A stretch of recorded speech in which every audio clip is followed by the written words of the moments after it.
오늘 우리에게 주시는 하나님의 말씀은 잠언 2장 1절에서 9절입니다. 잠언 2장 1절에서 9절까지 말씀을 보겠습니다. 제2장. 내 아들아, 내가 만일 나의 말을 받으며 나의 계명을 내게 간직하며 내 귀를 지혜에 기울이며 내 마음을 명철에 두며 지식을 불러 구하며 명철을 얻으려고 소리를 높이며 은을 구하는 것 같이 그것을 구하며 감추어진 보배를 찾는 것 같이 그것을 찾으면 여호와 경외하기를 깨달으며 하나님을 알게 되리니, 대저 여호와는 지혜를 주시며 지식과 명철을 그 입에서 내심이며 그는 정직한 자를 위하여 완전한 지혜를 예비하시며 행실이 온전한 자에게 방패가 되시나니, 대저 그는 정의의 길을 보호하시며 그의 성도들의 길을 보전하려 하심이니라. 그런즉 내가 공의와 정의와 정직 곧 모든 선한 길을 깨달을 것이라. 아멘. 오늘의 말씀은 여호와를 찾는 자의 태도라는 제목으로 말씀을 나누려고 합니다. 어제 잠언 1장에서는 지혜의 가치와 그 필요성에 대해서 말씀을 나누었습니다. 잠언 1장 20절에 보면은 지혜가 우리의 인생 가운데 우리 인생을 향해서 초대하는 모습을 보여주고 있어요. 지혜가 길거리에서 부르며 또한 광장에서 소리를 높이며 헌화하는 길모리에서 소리를 지르며 성문 어귀와 성중에서 그 소리를 발하여 말씀하신다고 하셨습니다. 이 세상의 어리석은 자들을 향하여 지혜가 전하는 말씀은 나의 책망을 듣고 돌이키라, 이렇게 말씀하고 있습니다. 자, 돌이키라는 말은 죄악을 버리고 지혜의 가르치는 교훈을 받아 생명의 길을 찾으라는 것입니다. 하나님의 지혜는 생명의 길이요, 이것을 얻는 자에게는 영원한 생명수의 샘이 된다고 말씀하고 있습니다. 그러면 하나님의 지혜는 어떻게 얻을 수 있냐, 오늘 그 말씀을 증거하고자 합니다. 1절에서 2장 1절에서 4절에 보면은 지혜를 찾는 자의 참 모습을 보여주고 있습니다. 자, 1절에 보면요, 내가 만일 나의 말을 받으며, 이렇게 말씀하고 있습니다. 하나님의 지혜는 하나님의 말씀을 통해서 우리가 얻게 됩니다. 하나님의 말씀은 샘입니다. 샘이 되기 때문에 먼저 지혜의 샘에서 그것을 길러내야 한다, 이렇게 말하고 있습니다. 참 지혜를 얻고자 하는 자는 먼저 해야 될 게 뭐냐? 하나님의 말씀을 어떻게 해요? 받아야 하는 것입니다. 여러분, 하나님의 말씀을 듣는다는 표현보다 이 받는다는 이 표현이 더 경건하고 여기에는 더 정성된 마음이 들어가 있는 것 같습니다. 하나님의 말씀은요, 귀로 듣지만 받는 그릇은 마음입니다. 그러므로 하나님의 말씀을 들으려는 사람은 귀와 마음이 서로 뚫려야 합니다. 이처럼 귀와 마음이 뚫어지려면 먼저 마음 문을 열어야 합니다. 마음 문이 열려 있지 않고 닫혀 있는 사람들은요, 귀로 들은 하나님의 말씀이 마음으로 들어가지 못하고요, 그냥 머리에 들어가서 마음이 아니라 어디에 간직돼요? 머리에 간직되어 있는 거예요. 만약 그리스도인들이 하나님의 말씀을 듣고 마음에 간직하지 못하고 머리에 간직해 둔다면 이게 머리만 큰 그런 신앙인이 돼서 오히려 그것이 부작용을 일으킬 수 있다는 것입니다. 믿는 신앙이 아니라 아는 신앙을 소유하게 되며 믿음으로 살지 못하기 때문입니다. 그래서 변화가 일어나지 못하고 말씀을 생활 속에서 이루지 못한다는 것입니다. 자, 마음 문은요, 회개하는 자에게 열려집니다. 죄를 범하고도 회개할 줄 모르는 사람은 이미 그 마음 전체가 어떤 사람이라고 그러냐? 돌처럼 굳어졌다, 이렇게 그러니까 마음이 열리지 않는 거예요. 그래서 여러분, 회개는요, 아무나 할 수 있는 것이 아닙니다. 사람이 회개하려면요, 회개에 이르는 관문이 있는데 여러분 회개하는 사람에게 필요한 게 뭐냐면 바로 겸손입니다. 겸손한 마음은 바로 예수님의 마음입니다. 예수님 분명히 말씀하십니다. 마태복음 11장에 수고하고 무거운 짐진 자들아 다 내게로 오라 내가 너희를 쉬게 하리라. 그러면서 나는 마음이 온유하고 겸손하니 이렇게 말씀합니다. 나의 멍에를 메고 내게 배우라 그러면 너희가 쉼을 얻으리라 이렇게 말씀하셨습니다.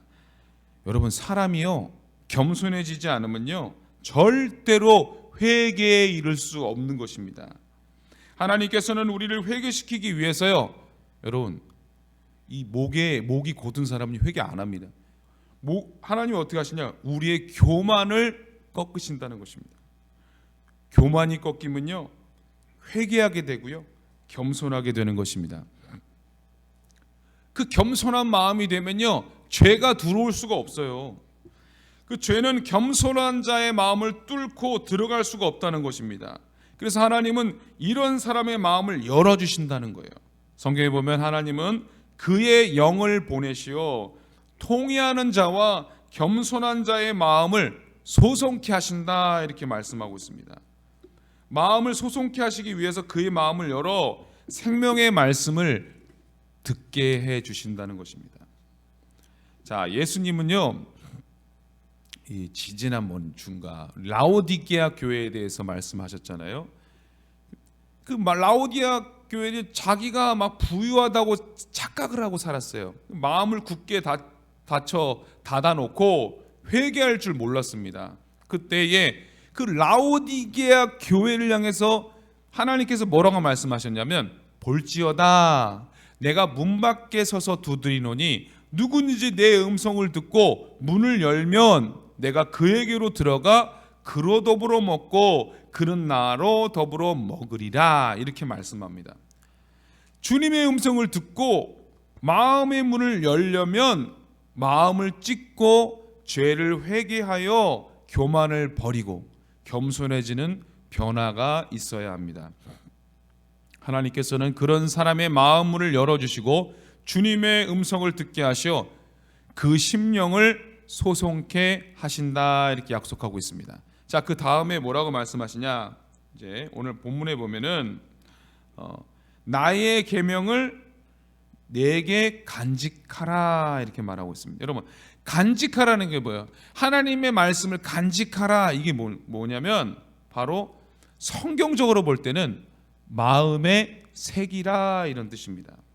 자, 하박국 선지자를 통해서 우리 이 시대를 살아가는 백성들에게 이렇게 말씀을 어떻게 간직할 것에 대해서 말씀하시는데 하박국 2장 2절에 보면은 여호와께서 내게 대답하여 가라사대 너는 이 묵시를 기록하여 판에 명백히 새기되 달려가면서도 읽을 수 있게 하라 이렇게 말씀합니다. 여러분 여기서요 판에 명백히 기록하라 이게 뭐랄까 이 판이 뭐냐는 거예요. 이게 바로 마음판을 말하는 거예요. 마음판에 확실하게 말씀을 새겨라 이런 뜻입니다.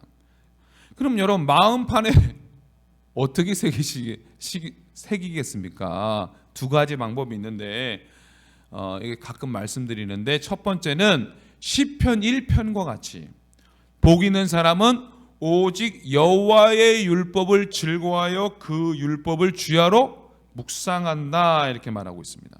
자, 하나님을 주야로 묵상하는 사람이 그 말씀을 마음판에 새길 수가 있다는 것입니다.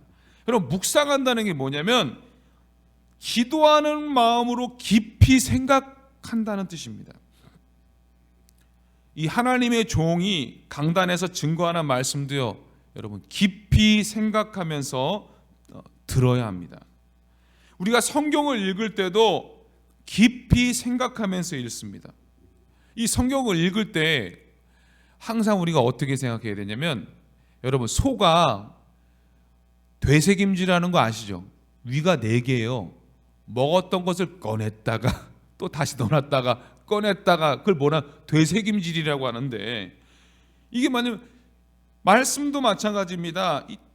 자꾸 되새김질하면서 기도하는 마음으로 이렇게 말씀을 대하라는 것입니다. 또 다른 방법이 뭘까요? 마음판에 새기는 또 다른 방법은 예수님께서 마태복음 13장에 말씀하시는데, 이 하나님의 말씀의 씨를 받는 네 부류의 사람에 대해서 말씀하고 있습니다. 그 말씀을 끝까지 마음에 간직한 사람은 열매를 맺는 거예요. 30배, 60배, 100배의 열매를 맺는데요. 그 사람 한 명이에요. 한 명. 100배까지 열매를 맺는 사람이 한 명인데 그가 누구냐? 말씀해 보면 마태복음 13장 23절에 보면 좋은 땅에 떨어졌다 이렇게 말하고 있습니다. 이것은 뭐냐? 말씀을 듣고 깨닫는 자를 말하는 것입니다. 이것은 바로 말씀을 듣고 깨닫는 자만이 그 말씀을 마음판에 새길 수 있다는 것입니다. 여러분, 말씀을 누가 깨달을 수 있습니까? 학벌이 많은 사람이 깨달을 수 있는 것이 아닙니다. 하나님의 말씀을 세상에 있는 그런 지식이나 세상 학문으로는 깨달을 수 없고요. 오히려 성경에서는 무식하고 미련한 사람들로 깨닫게 하신다 이렇게 말씀하셨는데, 여러분, 우리가 이 말씀을 깨닫고자 하는 그런 간절한 마음으로 말씀을 듣는다면요, 성령께서 우리에게 지혜의 말씀을 반드시 깨닫게 하실 줄 믿습니다. 자, 다음 2절의 말씀에 보면요, 이렇게 말씀합니다. 내 귀를 지혜에 기울이라 이렇게 말씀합니다. 우리 귀를 어느 곳에 기울이냐에 따라서 우리의 삶의 질과 방향이 달라진다고 합니다. 자, 만약에 여러분, 내가 어디에 귀를 기울이냐?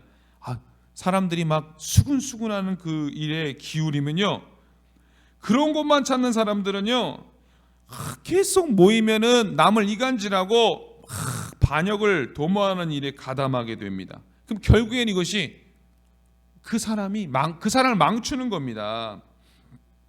그러나 그 귀를 하나님의 지혜의 말씀에 기울이는 사람은요, 하나님의 지혜를 얻어가지고 그 지혜 가운데 영생을 얻으며 하나님 나라를 기업으로 받게 될 것입니다.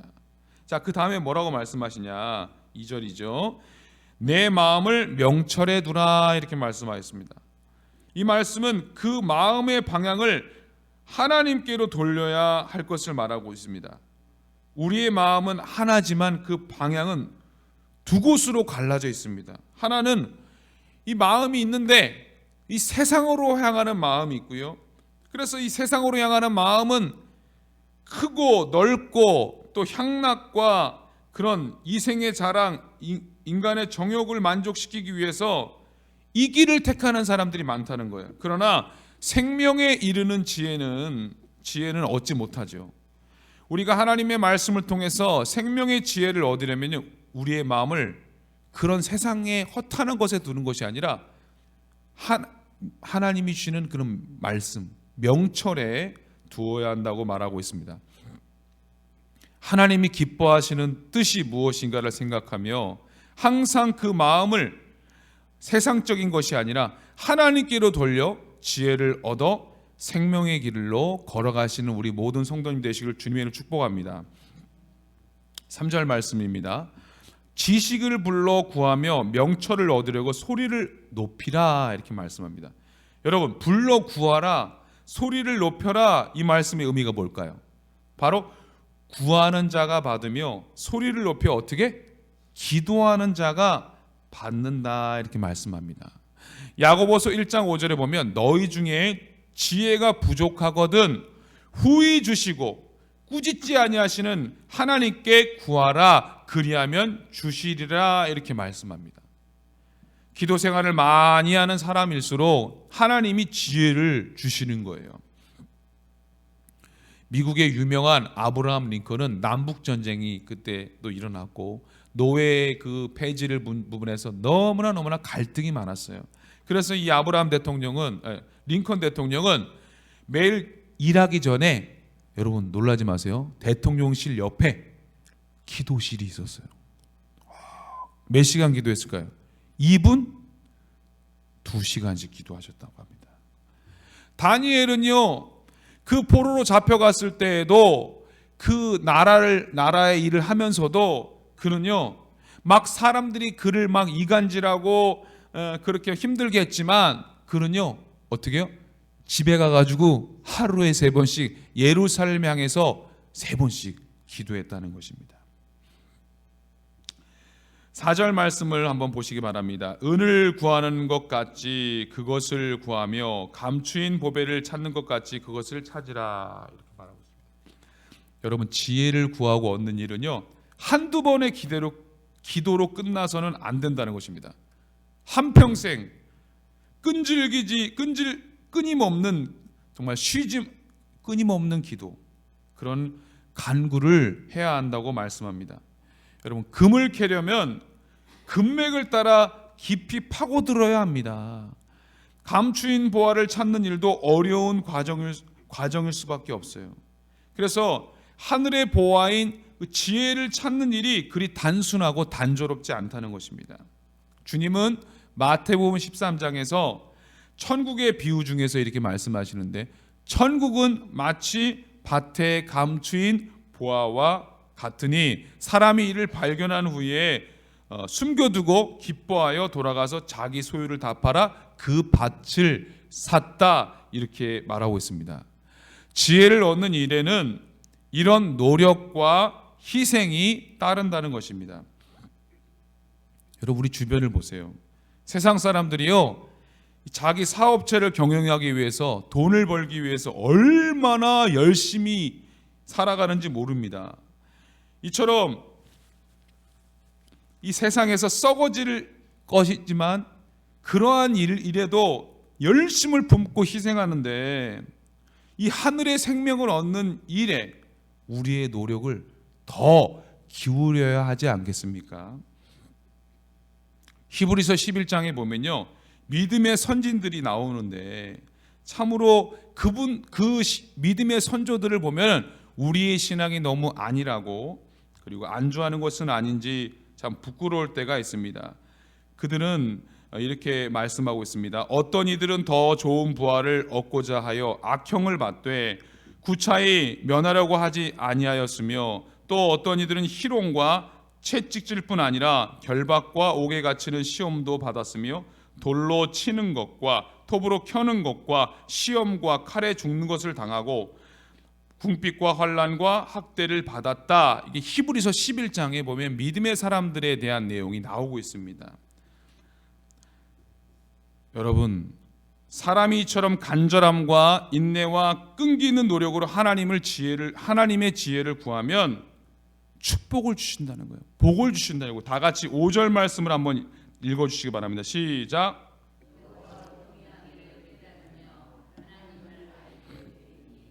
아멘.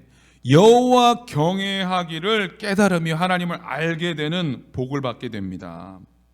하나님의 지혜로 우리의 신앙생활을 경영하지 않으면 하나님을 경외하는 그런 방법을 알 수가 없고 하나님도 알 수가 없습니다. 이것은 하나님의 지혜가 없이는 진실한 믿음 생활이 불가능하다는 것입니다. 우리는 하나님을 경외하는 생활을 하되 하나님이 원하시는 방법, 하나님이 기뻐하시는 방법을 따라 섬겨야 하는 것입니다. 그러기 위해서는 하나님의 지혜가 필요합니다. 이제 말씀을 정리합니다.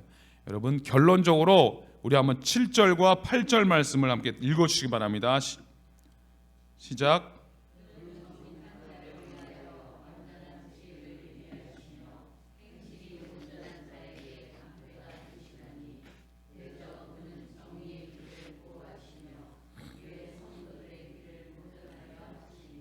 아멘. 그는 정직한 자를 위하여 완전한 지혜를 예비하시며 행실이 온전한 자에게 방패가 되신다 말씀하십니다. 하나님은요 정직한 자를 위하여 완전한 지혜를 예비하시는 분이십니다. 잠언에 있는 하나님의 지혜의 말씀도 마음이 정직한 사람만이 깨달을 수 있다는 것입니다. 하나님 앞에 정직한 마음을 가진 사람이란 하나님 앞에 죄를 숨기지 않는 사람입니다. 하나님의 말씀대로 살기로 간절히 사모하는 사람입니다. 이런 사람에게 완전한 지혜를 예비하셨다고 말합니다. 그리고 행실이 온전한 자에게 방패가 되신다고 약속하고 있습니다. 우리의 생활이 하나님의 뜻에 합당한 생활을 하면 하나님은 우리의 온전한 방패가 되신다고 약속하고 있습니다. 이 그리스도인의 이 승리의 비결이 여기 있는 것입니다.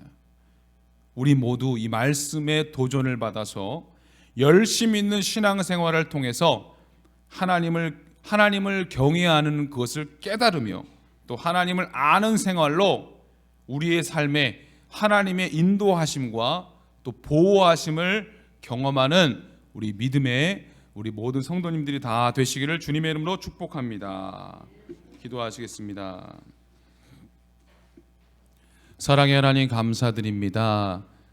하나님을 경외하는 그런 우리 모두가 되게 하여 주시고 하나님을 알아가게 하여 주옵소서. 귀로만 듣는 신앙이 아니라 가슴으로 마음으로 새기는 우리 모두가 되게 하여 주시고 하나님의 지혜를 더욱더 간절히 사모하는 우리 모두가 되게 하여 주옵소서. 담임 목사님 가나 선교회종 중에 계십니다.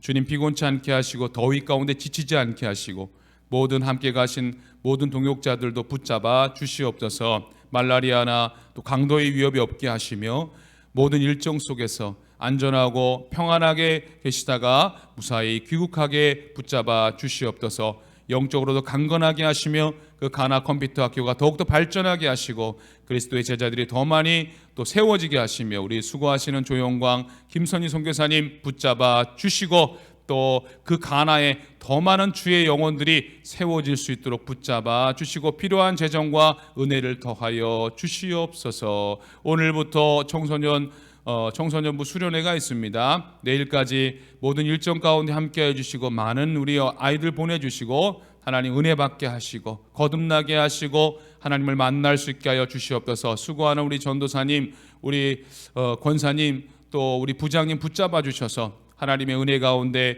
모든 시간마다 지치지 않고 은혜가 충만한 시간 될 수 있도록 붙들어 주시옵소서. 특별히 육신의 연약함으로 치료 중인 분들 아버지 강건함을 허락하여 주시고 다음 주 월요일에 수술하는 두 분도 붙들어 주셔서 수술이 잘 될 수 있도록 하나님 도와 주시옵소서. 오늘 하루도 주일을 준비하는 거룩한 날이 되게 하여 주시옵소서. 우리의 가정이 평안하게 하시고 우리 사업장이 잘 되게 하시고 우리의 자녀들이 믿음 생활 잘하게 도와 주시옵고 하나님께 영광 돌리는 믿음의 자녀들 다 되게 하여 주시옵소서. 우리 모든 성도님들 장마 가운데서도 건강 지켜주시고 늘 함께하여 주옵소서. 예수님의 이름으로 기도드립니다. 아멘.